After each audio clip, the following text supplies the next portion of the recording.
The crystal glass tapped a spoon, and the room obeyed. My father, Gordon Hale, lifted his scotch in our Lake Tahoe great room. To my son, he announced, Dylan, sole heir to the Tahoe estate, $18 million of legacy. Cheers broke out. Dylan smiled like victory was his birthright.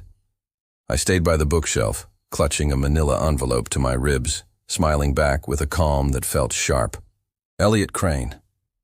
The family attorney glanced at me, warning. I met his eyes and said low and even, 4 words that cut through the applause.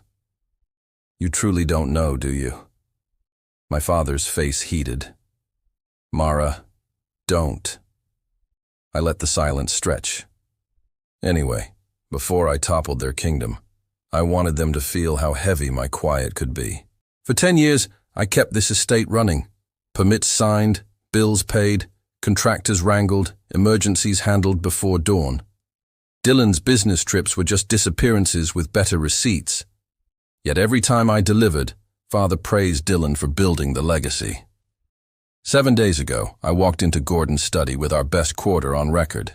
My plan, my work, and I asked for 10% equity. He laughed as if furniture had spoken. You get a roof, he said. Not ownership. You're my investment equipment. I left without a word. He thought I was going to cry.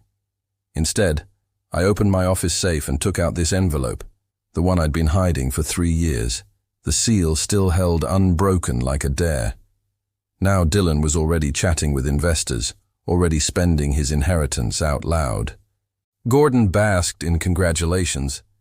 I stepped into the center of the floor, heels clicking, and felt the paper in my hands turn from weight to weapon.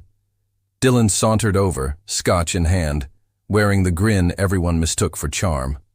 Don't make this weird, Mara, he said under his breath. Dad did the right thing. The right thing? I echoed, nodding at the envelope. Already planning your reign? He leaned on the bookshelf. Possessions 910 I possess. What have you changed? The guest cottage, he said, pleased him. Lounge setup, cards, cigars. Needed it for tonight. My stomach dropped. The cottage isn't empty. He blinked, annoyed. The old woman. I had her moved this morning. June Larkin lives there, I said. Grandma promised her a home for life. He shrugged. I promised my friends an after-party. I sent June to a motel off the highway. She cried. It was messy. Across the room, Gordon accepted congratulations, laughing like nothing in the world could touch him. She's 82, I said, voice thin. She's an expense, Dylan replied, stepping closer. And so are you. Dad and I talked. We don't need you anymore. You can keep your apartment over the garage for a month, then you're out. He tapped my shoulder as if I were a light switch. Go clean the champagne in the hall.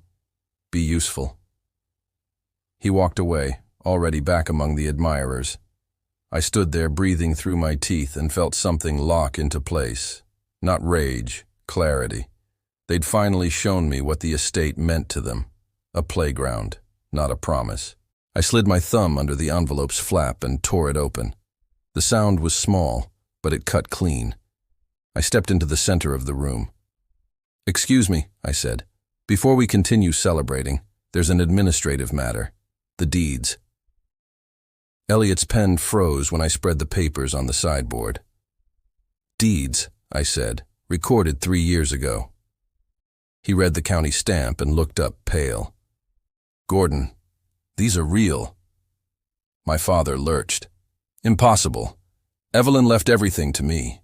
Evelyn transferred everything into a trust, I said. I'm the trustee. I've held the keys for 3 years. Dylan scoffed. You're bluffing. I flipped to my ledger. Crypto transfer, your forged signatures. Dad's asset shuffles. I kept copies while you both applauded yourselves. Dylan reached for the pages. You stole. I prevented collapse, I said, and pressed a notice to his chest. Eviction, you leave. June returns tonight. His grin cracked. He yanked out a folded document. Power of attorney signed on October 14th. Overrides your trust. I slid a hospital chart into Elliot's hands. October 14th. Intubated, sedated, restrained. Elliot swallowed. She couldn't have signed. Gordon seized my wrist. "Mara, fix this. He's your brother." I pulled away. "You called me equipment. Equipment doesn't crawl back into chains." Dylan's bravado turned wet. I used the forgery as collateral. "They're coming at 5. Headlights washed the windows.